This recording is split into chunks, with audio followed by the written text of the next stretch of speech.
So,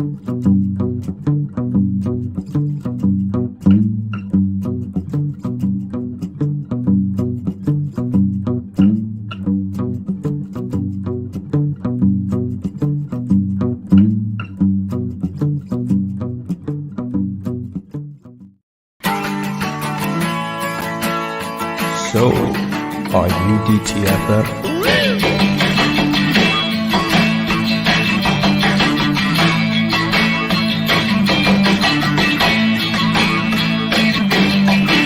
Once again, here's Drinking and Talking Fantasy Football with your host, Jake Trowbridge and Dustin Lunt. Welcome back to DTFF, everyone. Happy Tuesday evening if you're joining us live. Thank you so much for joining us. We truly appreciate it. We are back in the saddle. Jake's doing karate, channeling his inner Mac from Sunny. So what's going on there, Jake? I just really thought that this podcast could use some chopping noises and actions. And that's as much thought as I put into it. All right, fair enough. We've got a great episode for you all this evening, as always. We are getting bold. We're doing our bold predictions episode here. Things that, are they going to happen? Maybe, maybe not. We don't know. But it's going to be bold. It's going to be spicy. It should be a lot of fun. But of course, before we get into that, we've got our normal house cleaning things to do this evening. I'll start us off, Jake, with our beer of the evening here. This is from Allagash Brewing out in Maine. It's called Beach Report. It is a summer lager as opposed to those winter lagers, apparently. Just a nice crushable beer at 4.2%. What do you think of this beer, Jake? Jake, are you there? I'm here. Can you hear me now? What the hell, man? What the hell? Oh no, we lost Jake. I'll talk about the beer. So, as I said, nice crushable beer. Look at this nice little can here. Beach Report. Good lager. If you like a good light lager, this is for you because it is nice and light, crushable lawnmower beer, something you could drink all day long without really feeling any of the side effects, which is what a summer crusher is supposed to be about. Jake, do you want to give your opinions now, or are you gonna flake out on me? I had to go off camera to taste it so that you couldn't see if I had a bitter beer face. That's why. That's the only reason why that I left the stream, unrelated to any internet issues. No, this is phenomenal. I didn't know. I don't know. Sometimes with lagers, I'm underwhelmed. Sometimes this was not underwhelming at all. This was fantastic. It's got that nice light. I was appropriately whelmed. Yes. I was very much whelmed. That's got like that nice citrusy brightness to it. I dig the hell out of this. Did you call it a lawnmower beer while I was gone? I may have. Okay. I may have called it a lawnmower beer. I said it was very crushable summer beer. Probably called it a lawnmower beer. Yeah, I think it's really good. It's solid. It doesn't have a ton of hops to it, which is what you expect out of a lager. Yeah. I mean, this is a damn near perfect beer. I could drink this all day long. Like I love this is it's a great summer beer. Great summer beer. 4.5 stars. Is that what you're giving this guy? 4.5 stars? Yeah. I love it. You're never going to get a 5-star beer out of this guy. I know that. I've known this my entire time that I've known you, but 4.5 is basically 5 stars for anybody else. So that's high praise. That is correct. Yeah. I mean, I really like this beer. It's just nothing fancy. It's not flashy at all, but damn, it's fucking good. It's just a solid lager. Like they just did a really good job. They should have called it solid lager. Maybe we should write to them to have them change the name. It's not. I'm gonna steal that beer name. Okay, don't write to them then. Keep it just amongst ourselves. Us and the podcast listeners we have out there. Yeah. Of course, they're part of ourselves. Of course, part of the family. Yes, that's right. So, all right, Jake. Do you want to talk a little bit of news before we do our drunk trade here? Yeah, we should probably talk a little bit about it because there's a lot of it. None of it's positive. It's basically all negative. but there's a ton of injuries. I don't know. I forget about this every year with actual training camp happening. It's not just the hype trains that get out of control. It's the injuries that also tend to get out of control. So a lot of them, I don't want to get into all of them, but it has been like there's some snake bitten teams out there, like the Broncos, the Seahawks, the Colts, certainly.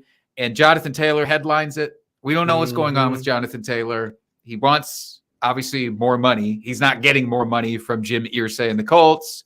He wants to trade. They're maybe not trading him. He might have injured his back, but he says he didn't injure his back, but they say he injured his back. We don't fucking know. But it's horrifying if you have him on your rosters right now. Yes. So with that being said, Jake, looking ahead to redraft here, how far does he slide down your board at this point? Because he does not have a clear handcuff in the backfield right now, he is super far down my redraft rankings. Like if he's there at the back of the second, I don't think I could get myself to draft him. Still. Really? No, because that's a potential second round pick that you could still waste entirely, you know, which is ridiculous. But we talk about like you can't win your drafts in those first few rounds, but you can lose your drafts in those first few rounds. It's not safe. So I would be passing on him. You know, if he makes his way into like back of the third, start of the fourth, cool. I'll take that risk there because his upside is still immense, but it's crazy. Where would you take him? Oh, I don't know. I would have a hard time, I think, passing on him at the end of the second or towards the end of the second.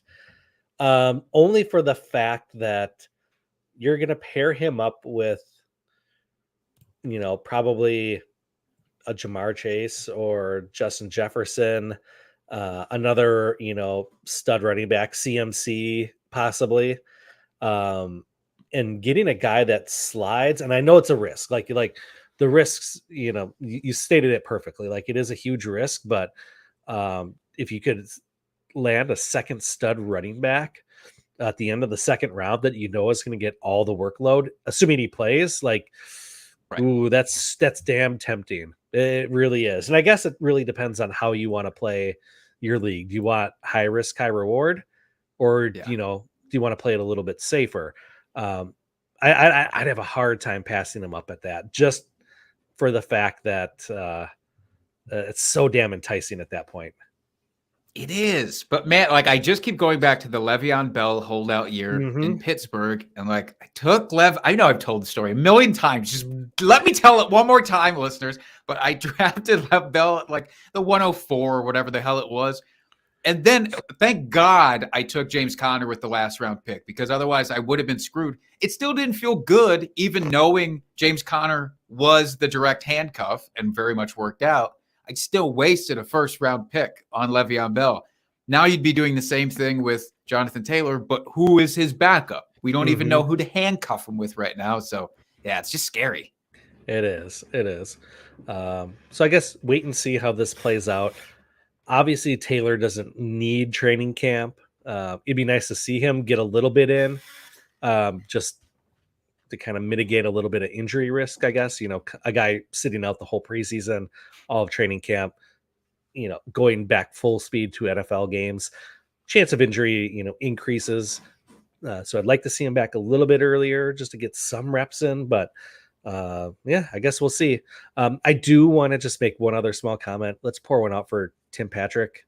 Guy just can't catch a break. Like everybody's like favorite, like late round guy that everybody wants on their team. And he just cannot catch a fucking break. And now it's his Achilles. It's just like, man, it's going to be a tough road for him to come back from this one, on top of his injury from last year. So wish him nothing but the best, because I know we all love him. Fingers crossed that he can come back. It's tough. He's already hit the perceived age cliff for wide receivers, or starting down that path. Now 2 back-to-back injuries, major ones. Yeah, man, it sucks. Let's run over to chat real quick. RJ DeKilla in the chat asking about J.K. Dobbins or Javonte Williams. Well, let's keep talking about running backs. Let's keep talking about the Broncos while we're at it. So J.K. Dobbins has his own still contract woes hanging over him. Mhm. He still wants more money. We don't know what his situation is. It doesn't seem as dire as JT's, but Right. But could you never know. be. And then Javonte Williams coming back from his injury last Mhm. season. For what it's worth, in training camp, they said he's running great. He Mhm. looks fine. He has Well, a the rest fact day, I think, coming up tomorrow. Yeah, and the fact that they haven't put him on the pup at all, even like the Mhm. preseason, to start training camp pup list, is an extremely good sign, which really means the team is confident that he is healthy and ready to go. So that gives me a lot more confidence. So for me, especially in PPR here, I would go with Javante, only because I'm guessing he'll probably start the season with a larger shared workload than we'll see at the end of the season. Yeah. But just from the fact of everything we've seen so far, that he's basically, zero restrictions to start training camp is an amazing sign. And that's who I would go with. Yeah, we're kind of comparing him to the other running backs of his ilk who've gotten injured in the past few years, Mhm. and they all at least had a slow start. Some of them just didn't work out the whole year. Mhm. I hope that that's not Javonte Williams. He seems like he's on a way better track than them. But Yep. the ADP golf here is huge. Like J.K. Dobbins, I think you're still probably going to have to get with the top 12 running back pick or close to it. I Probably. think at this point, Javonte Williams is still like RB 30 or something in ADP the last I saw. So it's a massive, massive discount. I would take Javonte Williams because of that as well, since they both have question marks. Mm-hmm. Yep. Okay. Well, Jake, should we move right into our drunk trade of the week? Let's freaking do it. Drunk, hammered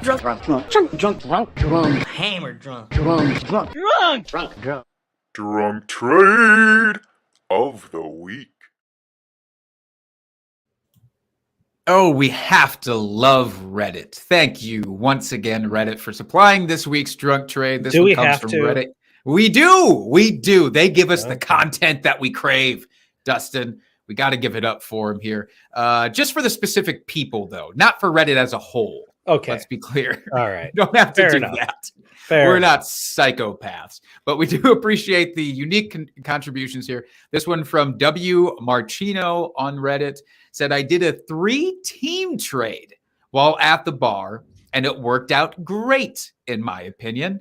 Here's how the trade went down. They sent Cam Akers, Trevor Lawrence, Jameson Williams, Greg Dulcich, and a 2025 third. A lot of pieces. Just Mhm. as many pieces coming back. Received CMC, Tua, Daniel Bellinger, a 2024 second, and a 2025 second. That's a lot.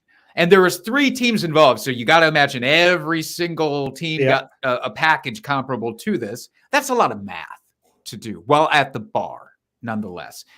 They did specify this is a 1 QB league, vitally important in this trade, Mhm. especially. And they already had Joe Burrow.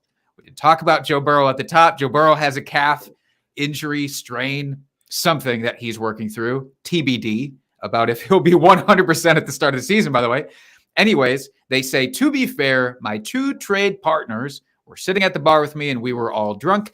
I assumed as much about that part. Mhm. So, first of all, before we get to the meat of the trade, 3-team trade. Dustin, you ever been a part of an actual 3-team trade in one of your leagues? I have never been a part of a 3-way. No, unfortunately. It's a goal of mine. It's a goal. One of these days, I'm going to be in a 3-way. It happen. Maybe if the stars align, it'll happen at the expo. We'll see. Wow. Wow. Everybody get your phones out and be ready in case it happens at the expo. Yeah, I've participated. I have participated in a 3-way. A 3-way you lucky trade in one dog, of my you. leagues. It was so much back and forth. Like a regular trade negotiation with 2 people, that can often go back and forth a lot on its Mhm. own. When there are 3 people in the mix, from my lone experience, it only happened once. There's somebody perpetually that feels like they're getting shit on in that trade. And I think often that's accurate. I don't remember what the result of mine was, but this one is interesting. Tell me if you agree with this part, because it's a 1 quarterback league. As much as I love Trevor Lawrence, I basically cancel out Trevor Lawrence and Tua Mhm. because they already have Joe Burrow. So the second Correct. quarterback is almost irrelevant to me. Yep. Is that fair? Yep. That is fair. Okay, so what do you think about the rest of these pieces that involved? Do you want the elite CMC and some picks? Do you want, I guess, depth with Akers and Jameson Williams? I think you're higher on JMO than I am, if I'm not mistaken. A little bit. I have cooled on him somewhat, just from some Is of it the the reports suspension? I've heard. The suspension, and I've seen a couple reports where maybe he's not taking things as seriously as he should.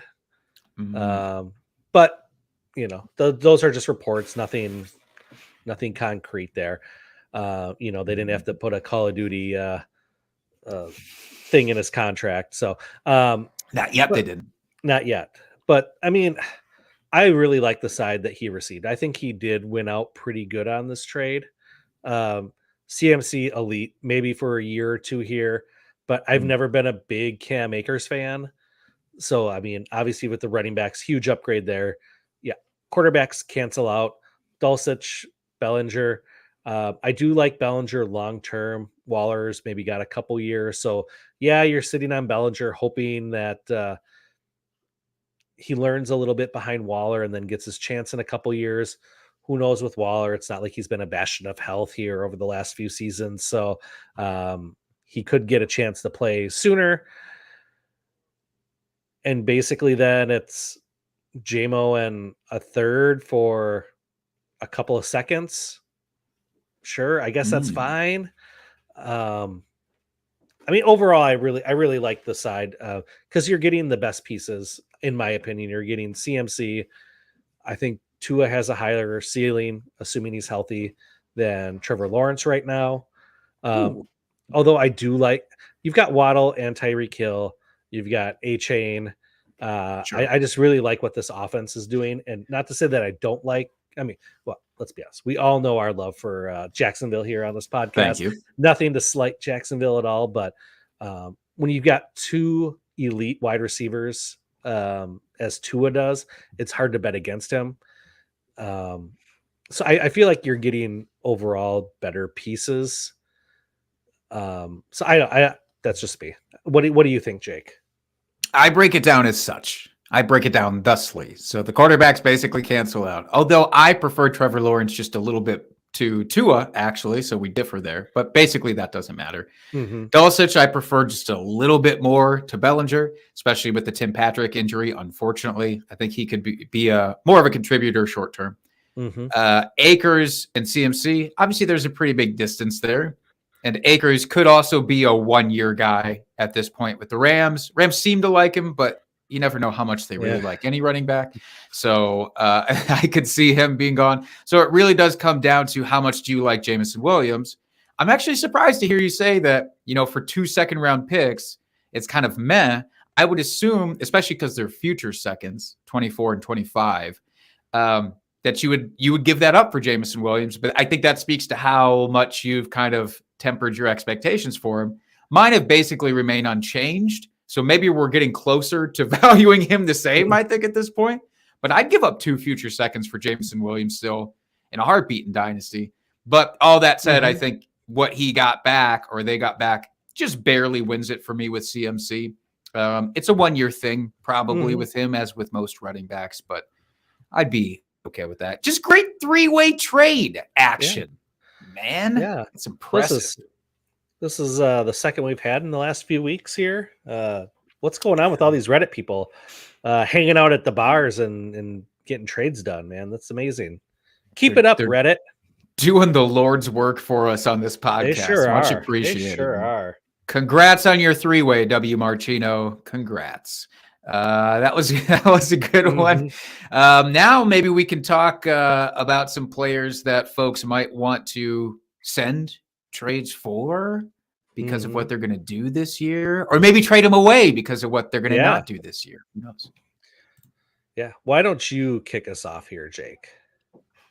I'd love to. So we're talking our bold predictions. As I say every year, I want to put this caveat out here before I get into mine. They're bold predictions. It doesn't mean we're just throwing shit against the wall and saying, wouldn't it be wild if that rare thing that has a 0.1% chance of happened? We're not doing that. These are things that we legitimately believe could very well happen this year that are outside of the norm, that are outside of what consensus says. So with that little thing out of the way, I want to talk about a quarterback who's still getting some weird levels of disrespect.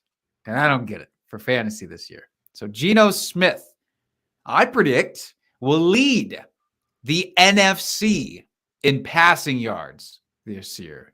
And just a little extra spice means he's going to throw at least 4,000 yards and 30-plus touchdowns.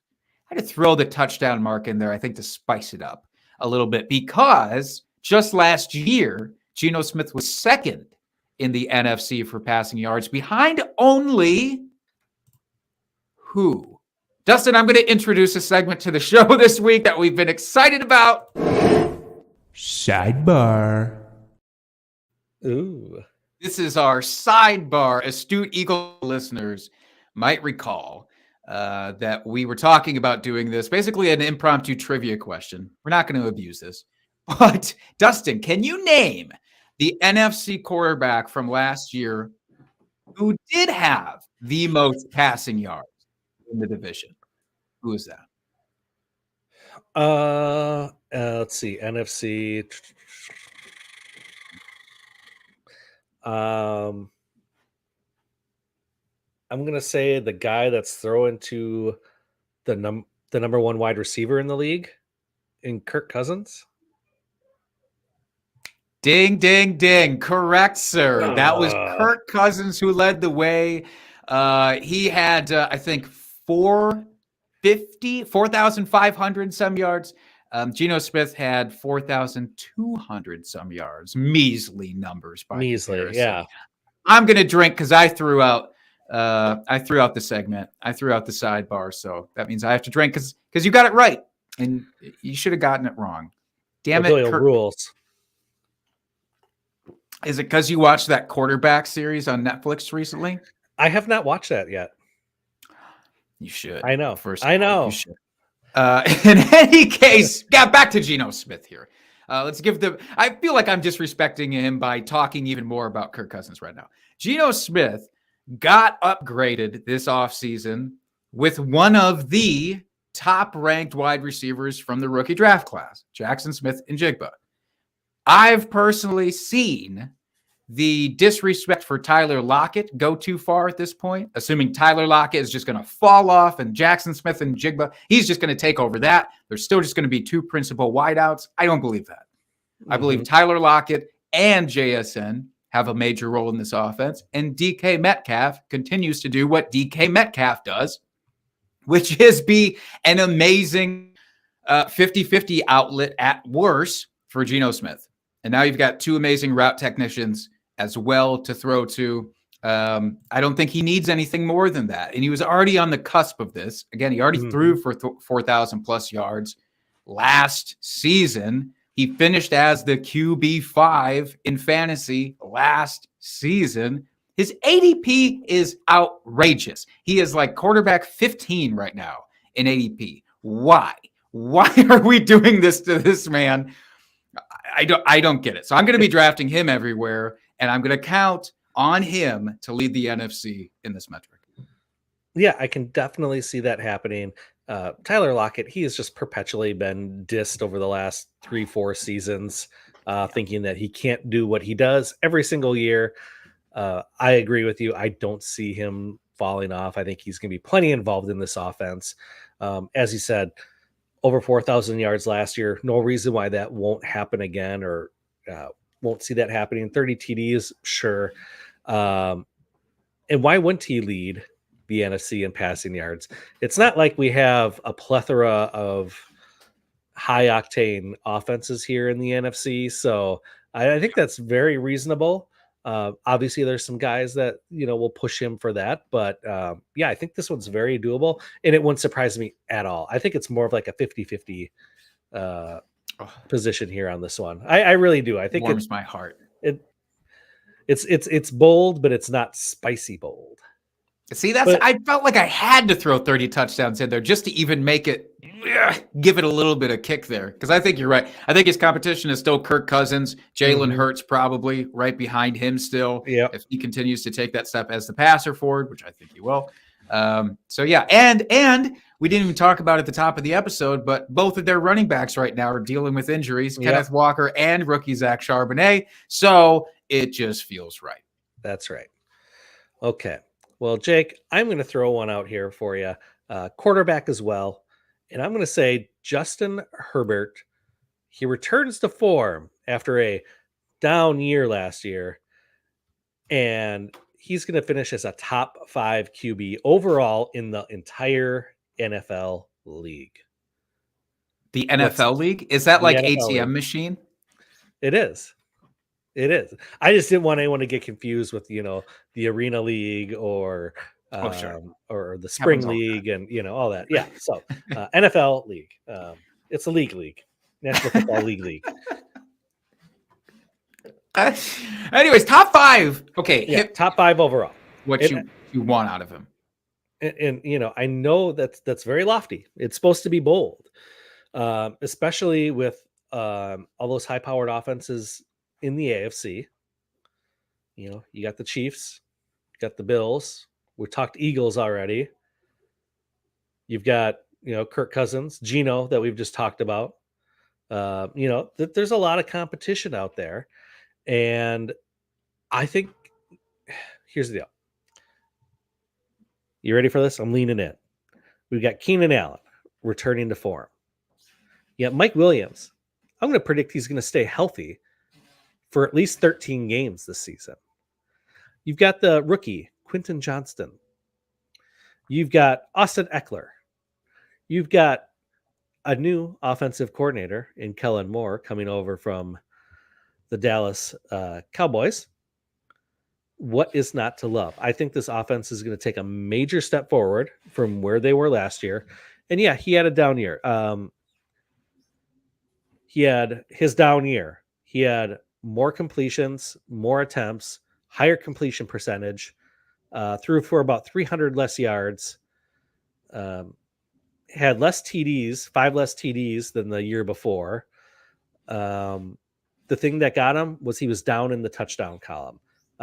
He went from 31 in his rookie season, 38 in his second season to 25 last year.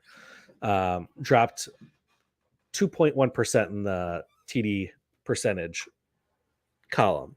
I expect that to bounce back up. It was just a fluke of a season. He gets back up in those 30s, continuing to toss the ball around like he has been. No reason he can't finish his top 5. Not gonna lie, I think the boldest thing you said in all of that is that Mike Williams is going to stay healthy for 13 games. That's the bold shit that I'm here for. Wow, I give him 6. Should I change it? Should I change it? Mike Williams, 13 I games think it should healthy. it should be all in one. See, it was a twofer. I agree. I think Kellen Moore coming over is going to cure any ails that Justin Herbert had. And I don't even think Justin Herbert himself had that many ails last year, for what it's worth. So, I think this doesn't feel all that bold to me because I'm just in lockstep. Like, yes, Justin Herbert. Give me Justin Herbert as a top 5. I mean, the guys who are, to be fair, could knock him out of that. There's a big group at the top. There is. Mahomes, Allen, Jalen Hurts, Justin Fields, Lamar Jackson. If you want to put Trevor Lawrence in there, I wouldn't be mad at you. I mean, Joe Burrow could with the injury or not. Yep. Right. But I mean, he's got the weapons on that offense. I mean, there's a lot of really good quarterbacks, young quarterbacks right now that are in good situations. So yeah, it's quite the group there.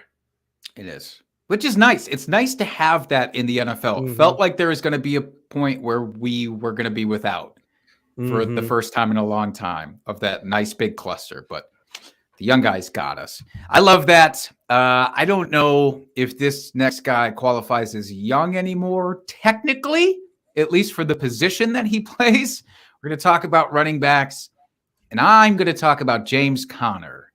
and how James Conner is once again going to finish as an RB1. That means top 12 running back in points per game in the year of our Lord 2023. You want to know why I think that, Dustin? Ask why I think that. Why, Jake? I'll tell you why, damn it. Because in 3 of the 5 seasons that he's actually played as a starter, he's already done that, including his 2 seasons with the Arizona Cardinals. So in 2022, he was the RB10 in points per game. In 2021, he was the RB9 in points per game. He had a couple of down years at the end of his run with Pittsburgh, RB26. He was the RB17. You know, that magic season we got when he first came on the scene, taking over for Lev Bell. Nice. Mm-hmm. Got to drop that twice in one episode. He was the RB7. Here's what's crazy. His ADP is RB26. His literal basement. He's never finished worse than that in points per game. I understand the injuries. I get it. He's injured a bunch. For the games that he is starting, you can feel comfortable starting him, though. Whatever games he doesn't play, guess what? You don't have to play him in your lineup. You can find somebody to fill in those couple of weeks. Is that how that works? It can happen that way if you want it to happen that way.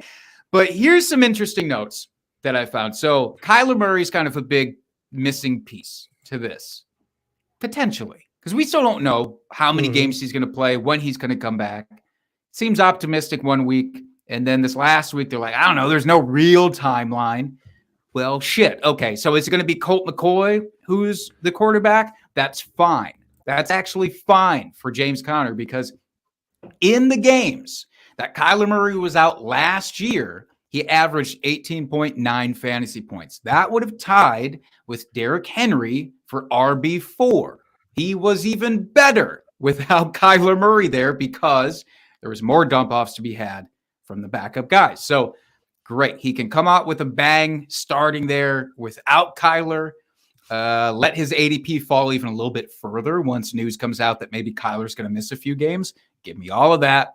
But Graham Barfield put out these stats. Also pretty great stuff.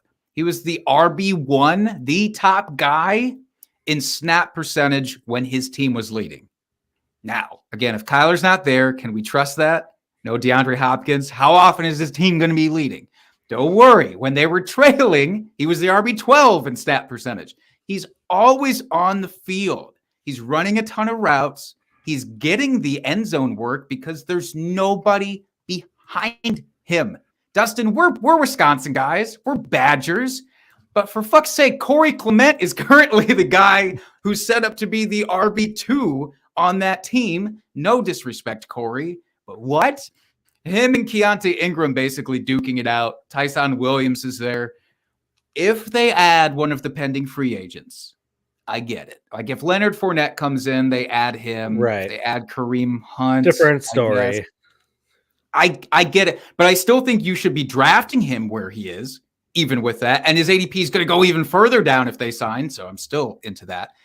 Maybe he won't be an RB1 in points per game at that point, but I bet he's still a fringe RB1 or, high-end RB2. So give me him. I'm so excited, and I can't wait to revisit this one, especially next season.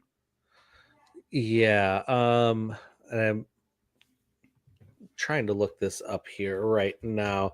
Do we know how many games he's played in each of the last few seasons? I think he was in 13 games. 13 Wow. games, 15 games, 13, 10, 13, 14. Yeah, so, I mean, fine. I know. He misses a couple. It's points per game. Again, don't start him those weeks, Dustin. You'll be fine. I know. I understand what you're saying. I suppose where you're drafting him, it's a low risk, kind of a high reward type guy. And I guess, I'll throw my own argument in my face. It's the George Kittle rule. He misses a few games every season, but the games he starts, you're going to start him, or the games he plays, because he's going to get you points. So basically, I'm throwing my own argument. I'm arguing with myself right now. So Jake, well, it doesn't feel good. Something about It this feels just doesn't great to feel. me. It doesn't feel good, which I guess is a good bold prediction then. There you go. I'm making up for the Well, Geno one by adding an extra layer of spiciness here. But I've said this, like, where you're drafting running backs is so crucial this year, and I'm probably just going to pass on the majority of the top end guys because, like, all of them, all the concerns about the holdouts and the contracts and the whatevers. Like, give me this group in the middle. Give me James Conner and Alexander Madison and Aaron Jones and Miles Sanders and even Cam Akers. Like, give me that clump of guys, and I'm fine. Well, so you're a dead zone running back type of guy this year. That's right. I'm getting them all. I'm scooping them all up. But James Conner is leading the charge for sure. You want to keep talking about running backs here? You interested in that? I am interested in running backs. Yes. So my running back bold prediction for this season is Roshan Johnson of the Chicago Bears will lead all running backs on his team in total points and points per game. So see, Jake, I'm taking it a step further. I'm giving total points plus points per game. Don't shrug. Chicago. What does that even mean in Chicago? I know it's a very muddled backfield, and we don't know. Obviously, Justin Fields is going to be the main rusher there, probably leading all rushers on this team. But seeing how it's such a muddled backfield, Deonta Foreman, I don't think he's going to be a thing. He's a nice role player, but I don't think he's going to take the reins in this offense. Khalil Herbert, who I love, a lot of hype for him a couple years ago. I have a sneaking suspicion he'll be more of a pass catching back. But I think Roshan Johnson by the end of the season is going to be the lead back in this offense. I think he's probably the most talented running back on the team, and that's going to bear itself out, pun intended, by the end of the season. And so he's the guy you're going to want to grab out of this running back group. You're going to be able to get him pretty late. I had it pulled up here. Let me find it, Jake. I was doing some research here. Some research. Were you trying to find your next three-way? Is that what was going on there? Okay. Yeah, with 3 running backs. So he is currently at an ADP of 165, the lowest of all 3 running backs. Khalil Herbert is going 97th overall. Foreman's going 129, and he's going 165. So basically an afterthought. And if you're going to grab him late, I think he's the perfect guy that will surprise you and give you a lot of fantasy gold as the season progresses. You so nearly lost me when you threw in a bear pun on top of all this. That was almost, I was here and then I was up here, but you brought me back in because I said earlier this offseason, like, give me the cheapest of whoever this trio is. He's now the cheapest. I would have assumed it was Deonta Foreman who was going to be the cheapest. So I just assumed he'd be the guy I'd go for late in my drafts. Now it's going to be Roshan Johnson if he continues his ADP decline, I guess, there. So I'm into it. I just don't know how, like, he might have the most points of these guys, but how many more points is that going to be than the next guy? Like, is it going to be a 3-headed monster, or is it going to be like he's fully ahead of everybody besides Justin Fields, like you said? That's the thing I don't know. I think by the end of the season, he will be fully ahead of everyone else. I truly believe that. I think early on, it's going to be real muddy and real gross, and you're not going to want to touch any of the 3 players. Yeah. But I think as the season progresses, you're going to see the cream rise to the top, which will be Roshan. Cream rises to the top. I want that shirt. I want that Macho Man shirt, by the way. I've seen it out there. I've seen people wear it. I want to muddy up a depth chart as well. If it's not going to be running backs, I'm going to muddy up the evil Bears counterparts in the NFC North of the Green Bay Packers. We're talking about their wide receivers. I've hemmed and hawed about this all damn offseason on this show, so I'm putting it in writing here. Christian Watson finishes within 30 fantasy points of or worse than Romeo Doubs. What I mean by that, either, sure, Christian Watson is better but it's very close by season's end, or he's not even better. And Romeo Doubs actually ends up being the fantasy wide receiver that you want out of this bunch. I've tried so hard to understand the ADP discrepancy with these guys, and I still can't get there. As of now, as of last I checked on Fantasy Pros, Christian Watson is the wide receiver 23 in ADP. Romeo Doubs is the wide receiver 65 in ADP. Whatever your opinion about camp hype, we've heard, we've seen, Romeo Doubs is Jordan Love's favorite guy in camp. He's getting all the targets, and he's unguardable. Maybe that's just because the Packers' defense sucks, or their defensive coordinator more accurately sucks. Maybe that's all it is. But maybe there's something to this, because in the games that those two actually played together last year, few as there might have been, I think there was like 7 that they actually played together, and they were both relatively healthy at the same time. Here's what their numbers were, though. I know it's a different quarterback and all that, but Christian Watson had 36 targets. Doubs had 38. Christian Watson had 23 receptions. Doubs had 25. Watson had 262 yards. Doubs had 251. I understand the touchdown appeal of Christian Watson, and maybe that's still there to some extent this season with Jordan Love. I hope so. As a Packer fan, obviously, I hope so. But one beautifully thrown pass in camp to Christian Watson does not equate a sustainable season-long type of connection.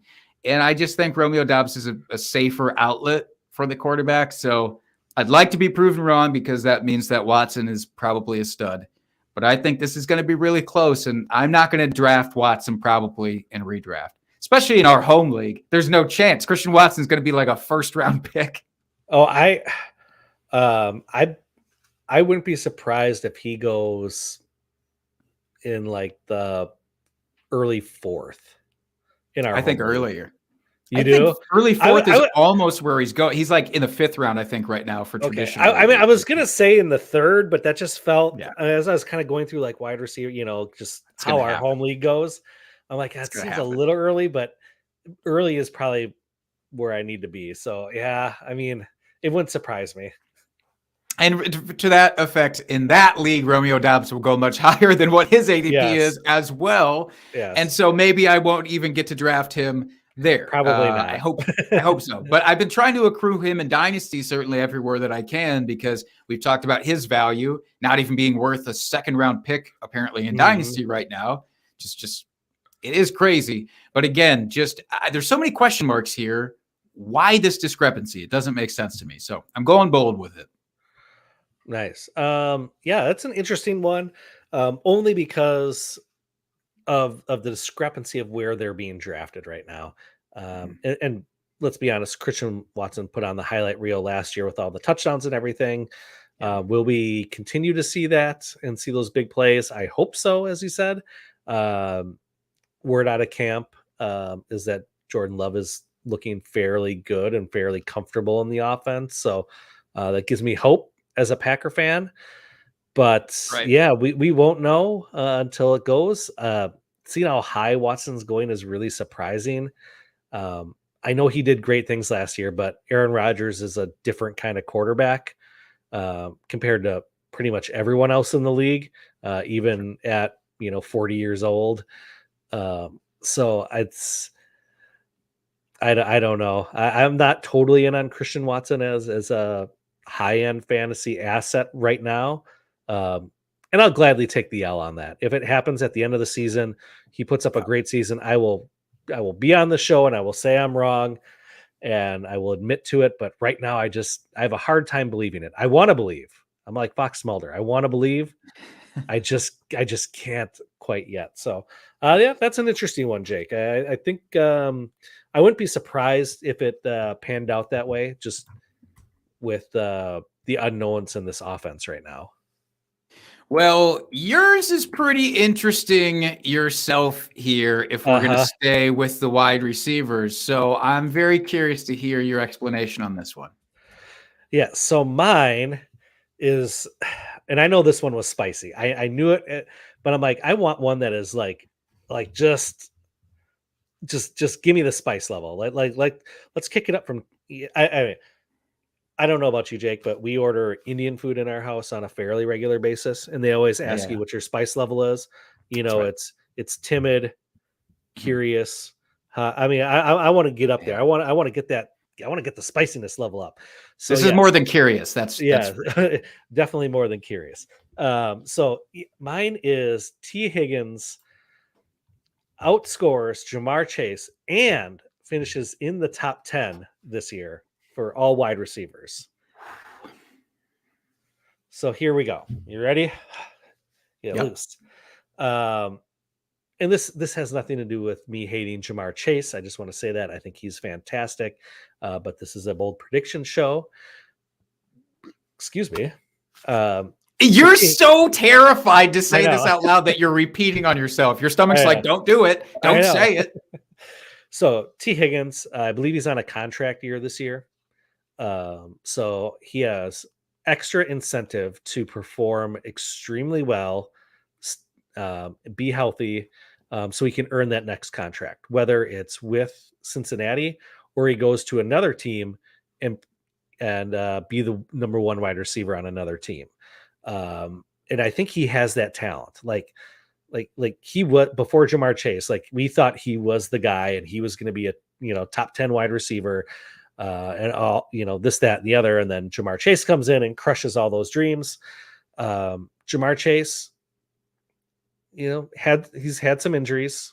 I know T. Higgins had some injuries last year as well. I don't know. I just wanted to do something spicy, throw it out there. And I figured, why not? This is actually one that could happen because T. Higgins does have that talent and the pedigree to be a number one wide receiver. So why couldn't it be this year and finish in the top 10? Why not? Why not him? Why not now? I just say this as somebody who went down this path just last year. In fact, I think one of my bold predictions was not this, but it was like in head-to-head matchups, like as many as they played. Like he'd have more games that were high, so not like outright finish, but kind of like a head-to-head thing. It did not work out for me. It did not work out for me at all. And when you look at the have stats, better luck. When you look at the stats, like it doesn't Look at those bode stats. well. Jamar Chase was in 13 games last year. Higgins had 15, so fairly close. They were only 20 points apart in total points, but points per game, there was like 4 points per game difference. Had more, Jamar Chase, more targets, more receptions, more yards, barely more Just yards. everything pointing in the opposite direction. It is. It really is. They were fairly close in touchdowns, only 2 difference. But you wanted bold, so I give you bold. Yeah, I mean, you sure fucking did, Bill. But again, like I got burned last year, and so I'm scared to jump back into these boiling waters with you. That's all. No, that's okay. I understand.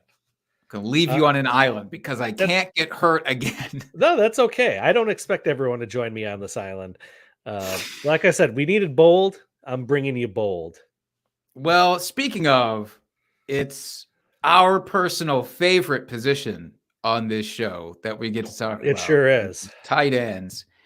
I had multiple variations of this bold prediction, and it either went too extremely bold or I felt like it was too tempting, and I had to find a sweet spot. I think that I found it here. I think that Darren Waller on his new team, the New York Giants, leads all pass catchers on that team, all pass catchers, Saquon Barkley included, in targets, receptions, receiving yards, and touchdowns. Every damn category. It's bold, but here the other. At first, I was just like, oh, he's gonna lead in receiving yards. I was like, well, that's not enough. Just receptions, that's not enough either. And then I said, he's going to outright outscore the top 3 wide receivers on the team put together. And I said, that'll be my bold prediction. And then I went through even Darren Waller's best years, his first couple of breakout seasons. It was like they didn't have many wide receivers on those teams. It was like Tyrell Williams, Hunter Renfrow. I mean, respect to Hunter Renfrow. It was like, and it wasn't close. Like there was no chance. All I want to say here is Darren Waller is the standout target on this team. And I think this bold prediction accurately reflects that. Again, Saquon Barkley, I do appreciate and like what he's going to do for this team. I think he's going to be fired up with the whole contract thing, kind of betting on himself this year. Yep. I get that. But Darren Waller is, in my opinion, the key that needs to unlock Daniel Jones, if there is one. If such a key exists, I do think that it's Darren Waller, because he can not only be a field stretcher in a way that not really any of those wide receivers can be on this team, because everybody, it's just slot melee on this team, but he can also be the red zone target that is desperately needed as well. So Darren Waller is my go-to tight end. Like my draft strategy, it's take those running back dead zone guys I talked about earlier, plus try to get Darren Waller where he's going at like tight end 8 right now. And it's just, to me, he's a no-brainer. He's a slam dunk pick in redraft. And if healthy, which is the big thing, that's a massive caveat here. If healthy, I don't think that this is very far off at all. I mean, 4 categories, it's kind of tough. He might get, somebody might come in and get more touchdowns than him. But I think that that's a tough order. So I'm into it. Yeah, I like this, and I think this could happen. Maybe not easily, but I could see this definitely happening. They have a plethora of slot wide receivers on their team that, they keep wanting to bring in more, apparently. Saquon, while he is great, he can't do it all himself. And they have to throw the ball to wide receivers. And Darren Waller, hey, he was a wide receiver coming out of college, so he can line up outside. Wouldn't surprise me to see Dable there using him in a variety of positions out on the field. So I like this one. I wouldn't be surprised if it happened. And yeah, where he's being drafted right now is criminal, just based on the other receiving options in that offense. Yeah, it's like, do I want Dallas Goedert, who has to compete with Devontae Smith and A.J. Brown, or do I want Darren Waller, who has to go above a bunch of injured fellas that they just added, and Cole Beasley? Yeah, I think I'm going to take Darren Waller in that situation every time. So I'm excited for it. I am more excited for you to wrap this thing up with your tight end take. So hit us with it. Yeah, I'm continuing to keep that spice level up. I think I'm ending with the spiciest one of the night. Would you agree? I would 1000% agree with this. All right, here we go, folks. Kyle Pitts finishes as the number 1 tight end this year in total points and points per game. How is that for bold? My eyes burn from the spiciness of this already. Just like smelling it on the screen somehow has made me tear up a little bit. Yeah, I mean, last year, Kyle Pitts, down season. Had some injuries, only played 10 games. But when you look back to his rookie season, had 110 targets, 68 receptions, over 1,000 yards. What was lacking? The touchdowns. Last year, in less games, had double the amount of touchdowns. We had 2. Give me 2, Utah. And this is with Marcus Mariota at quarterback. Is Desmond Ridder going to be an upgrade? I think so. I mean, he can't really get a whole lot worse than Mariota at this point. I'm hopeful that while, they drafted Bijan and they're going to be running the ball a lot, I'm really hopeful that Arthur Smith has learned you also need to pass the ball in this league. And he's got 2 young, great receiving options, with Kyle Pitts, I think, being the leader of those 2 in the wide receiver group there. Nothing against Drake London, but let's be honest, Kyle Pitts is a man amongst boys out there, freak of nature. So I could see him going out and just ripping it up this year. If he even gets back to his stat line of 68 and 1,026 yards, but he gets up to double-digit touchdowns, Yeah, he's going to be up there in the running as the number one, and I can see it happening. You know, as far as third-year breakouts go for tight ends, that is the magic number typically. So this would qualify as a re-breakout, I suppose, for him. You, sir, are just putting a whole lot of trust into Arthur Smith, and that's what scares me the most about this. That's what Keep makes in it mind, bold. this team came out and they said, Cordero Patterson, you're going to be a wide receiver for us again, buddy. Congratulations. You're not going to take running back snaps. Doesn't matter that he's like 38 years old. They're going to throw him the ball a whole bunch. Drake London. Is Desmond Ridder that good? Can he supply that many fantasy points to that many different positions? I don't know. I think he will. All right. I think he will. I would like to add on to this one a beer bet, if I may. You may. For a bold prediction, because we haven't done one in a bit. I not only disagree that he'll be the number one guy, obviously. I'm not just going to bet against that. I'm going to say that he once again falls outside of the top 5 tight ends in total points and in points per game this season. Okay. Do we have a bet? Take it. I'll take it. All right. Done. Done and done. Oh, I'm just full of void in redraft. He scares me too damn much. In Dynasty's like great, you know. Mm-hmm. But in redraft, I'm fucking terrified. I mean, will I be honest? Will I be drafting him where you have to take him right now according to his ADP? Probably not. But he could be the number one guy. He could also be a boat. Tight ends. Well, that's not what your bold predictions said. It's a bold prediction show, Jake. You got to get spicy. This isn't average predictions. No, it's bold predictions. My goodness. All right. Well, we'll see what's what. I mean, part of me hopes that I'm wrong in betting against him because we like when the league has a lot of great tight ends. It hasn't happened in what seems like forever.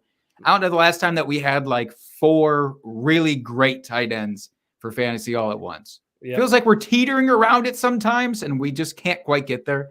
Sometimes because of injuries. Looking at you, Darren, and also you, George. So, yeah, I do hope that Kyle Pitts turns out, but we'll see. Yes, we will. All right.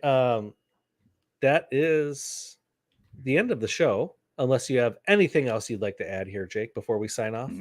Not a one thing. All right. Well, folks, as training camp is getting underway here and you're starting to hopefully pay more attention to the NFL, you're looking at your fantasy rosters in Dynasty, you're revisiting those teams, you're prepping yourself for redraft, come hit us up. We have the answers for you. Hit up Jake at Jake Trowbridge, hit his DMs, hit me up at FF Dusty Dog, or hit up the podcast at Drinking Fantasy. You'll get myself or Jake answering your DMs there. We are here for you for all your fantasy needs. Or if you have any other questions like what's the best candy bar, it's Butterfinger, you're welcome. We will answer those questions as well for you. But we are here for you no matter what. As always, subscribe to us, give us a rate and review wherever you get your podcast from. Hit us up on YouTube. We'll post clips from the show. You see us when we go live, all that good stuff. Oh, I think that's it. Until next week, folks, keep drinking and talking fantasy football.